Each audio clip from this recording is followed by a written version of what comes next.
Hi, I'm Kathleen, and I love to hike. I also live with a form of dysautonomia called postural orthostatic tachycardia syndrome, or POTS. Those two things can be fairly incompatible at times, since I struggle with fatigue, high heart rate, temperature dysregulation, lightheadedness, and more. I'm documenting some of my hikes and training as I have some big goals that I'm trying to achieve. And I've gotten a lot of inspiration from hikers from here on YouTube.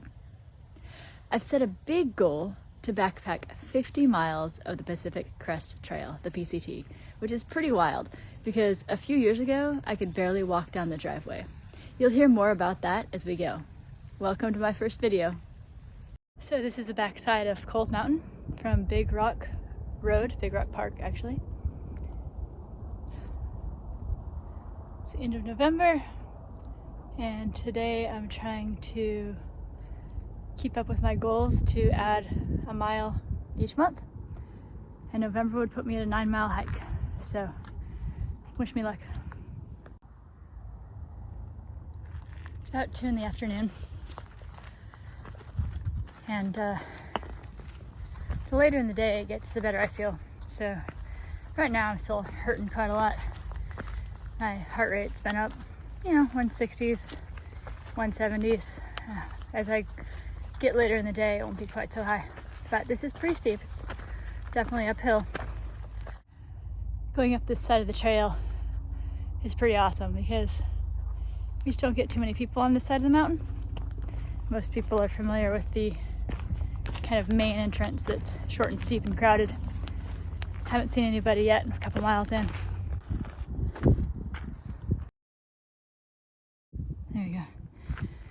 My heart rate seems to be topping out around 165 now, which isn't too bad. Carrying about 15 pounds today. Trying to work myself up to about 25 pounds. I weigh about 105, so it's my goal to be able to carry about a quarter of my body weight. 25-pound pack is still really light, so I don't know if I'll be able to fit in all the gear that I need, especially since I need to bring extra water and extra warm clothes, since I need to drink more than most people and I get cold. I have very poor temperature regulation, so really easy for me to get cold, really easy for me to get overheated. So I should be testing out my overnight pack here pretty soon. I just need to remember to get it out and clean it up, load it up with something so I can practice some day hikes with it, make sure I've got that dialed in. It's pretty steep here at the end of the fire road, so my pulse is pretty high. Could be worse, but I don't like it to be sustained when it's over 70. So, living with POTS, one of the main things that keeps me going is consuming lots of salt and lots of water. So every 2 to 3 hours, I need to pause and take some salt pills, which I'm going to do right now. That's the good stuff right there. Then I drink 3 liters of water on normal days. On high exercise days, it's a little bit more. I like these 1.5 liter bottles. You can refill them, but they're light and makes it easy to carry 3 liters.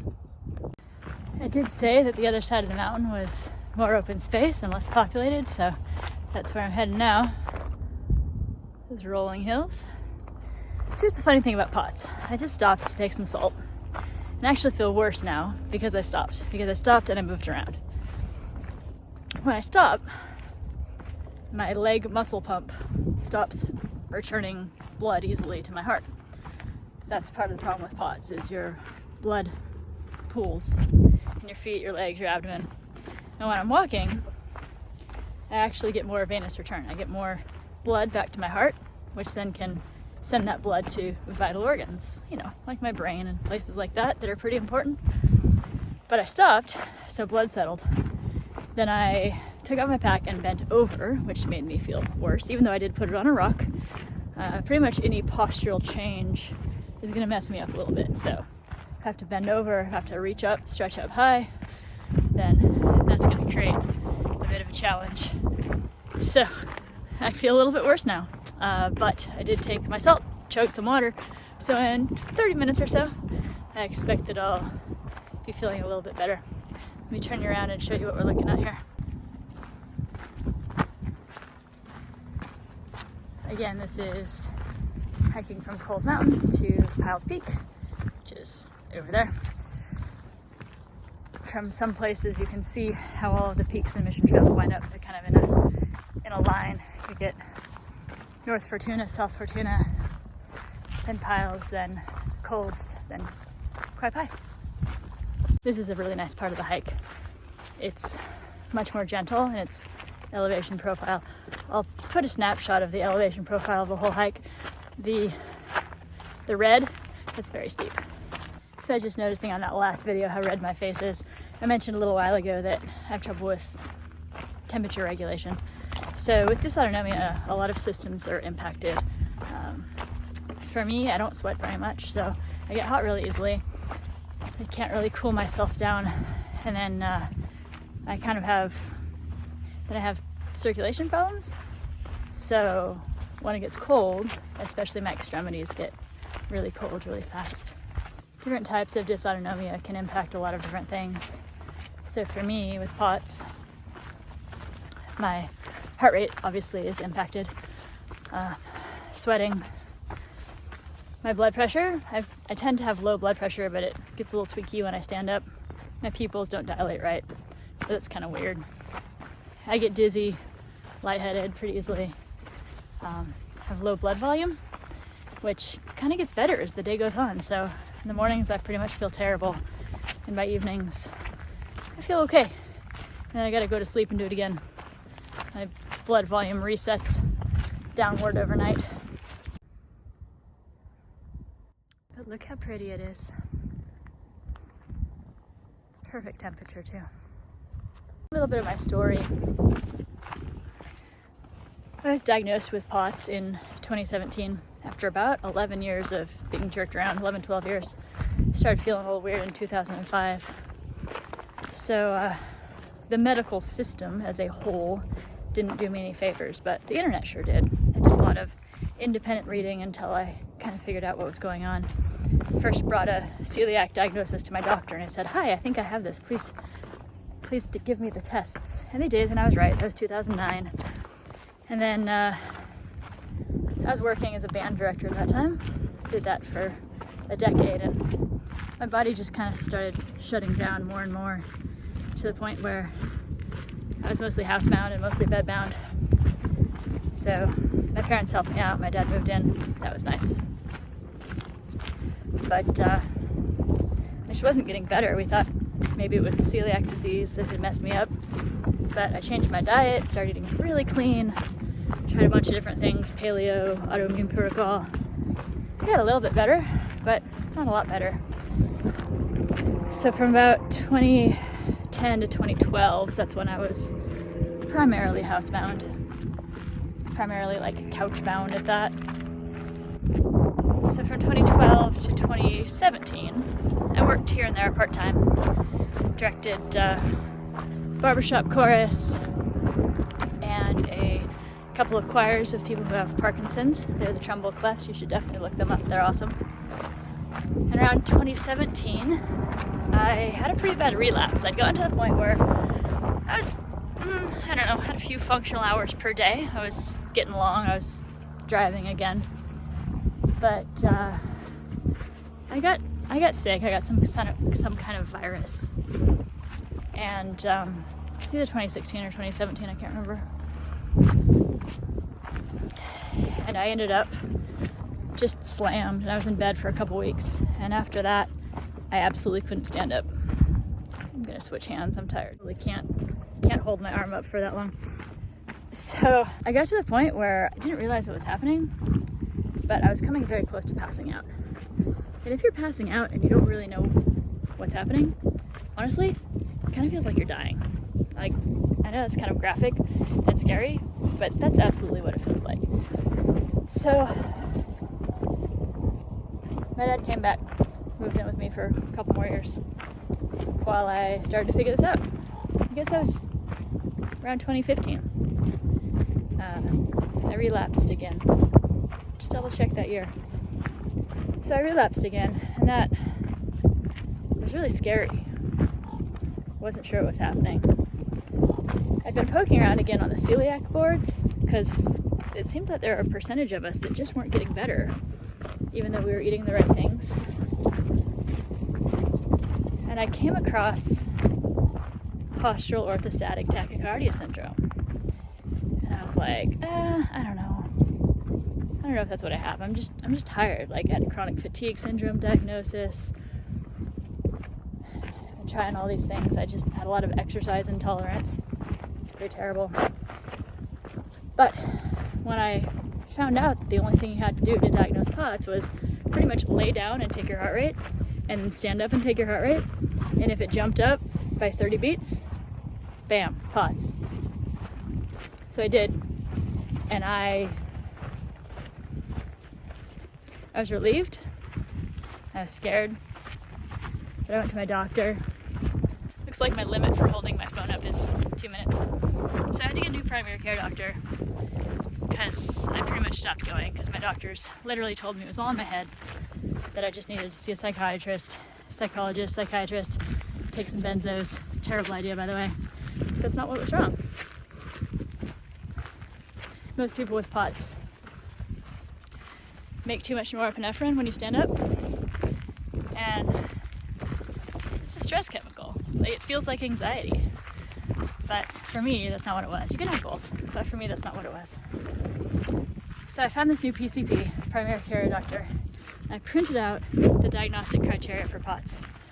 I said, hi, I think I have this, and here's the name of the doctor I'd like you to give me a referral to.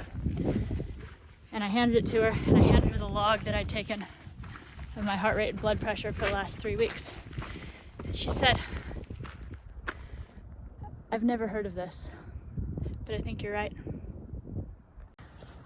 So I told her which doctor I wanted to see. He was one of the leading POTS doctors in the country. Happened to be in San Diego, which was really nice. But he wasn't seeing new patients. And somehow I talked my way in, but it was still a solid, at least a 6-month wait. Might have been 8. So they got me in, and I did a tilt table test where my heart rate shot up. Some other weird things happened, and I lost about a third of the blood flow to my head, which doesn't feel very good. When I met with my doctor, cried through my entire 1-hour appointment. He said, there ought to be a name for the PTSD that happens to patients like you that's a direct result of doctors telling you that there's nothing wrong and that it's all in your head. He said, I see this all the time.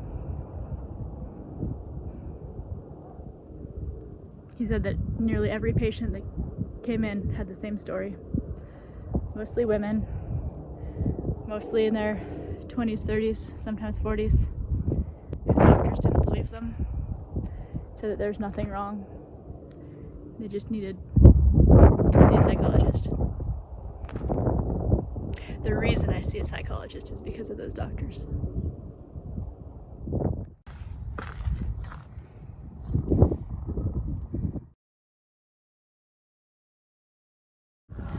I used to think that I'd never be able to hike 5 miles again, much less 8 or 10. So I decided in July I'd hike 5 miles. August 6, September 7, October 8, November 9. It's November the 29th. I've had a rough month. So I finally was able to get myself up and out for my intended 9 miles today. I'm about halfway done right now. Losing a little bit of light. I'll get back to the car in the dark. But that's okay, I'm prepared. So far so good. So this section of the PCT that I'm headed for, I need to be able to do a solid 11 miles with a loaded pack. So next month I'll hit my 10 miles, and hopefully in January 11 miles. And then I'm just gonna start loading, building up my quads and my ability to hike with a loaded pack. So that's the trajectory.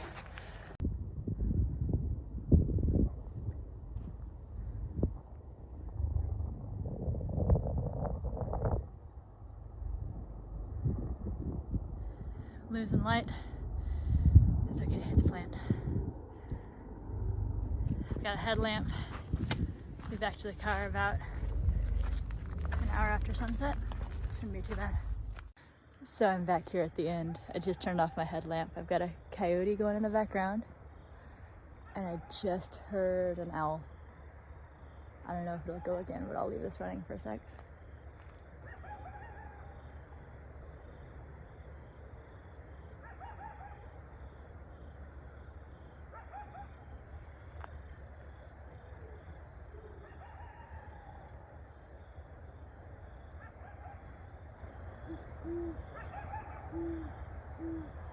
There it is. There it was again. So this put me at about 8.5 miles. So I'm gonna have to walk on the street for about half a mile to make my 9-mile goal, but I did it. Yay. Hi, I'm Kathleen, and I love to hike. I also live with a form of dysautonomia called postural orthostatic tachycardia syndrome, or POTS. Those two things can be fairly incompatible at times, since I struggle with fatigue, high heart rate, temperature dysregulation, lightheadedness, and more. I'm documenting some of my hikes and training as I have some big goals that I'm trying to achieve. And I've gotten a lot of inspiration from hikers from here on YouTube. I've set a big goal to backpack 50 miles of the Pacific Crest Trail, the PCT, which is pretty wild because a few years ago I could barely walk down the driveway. You'll hear more about that as we go. Welcome to my first video.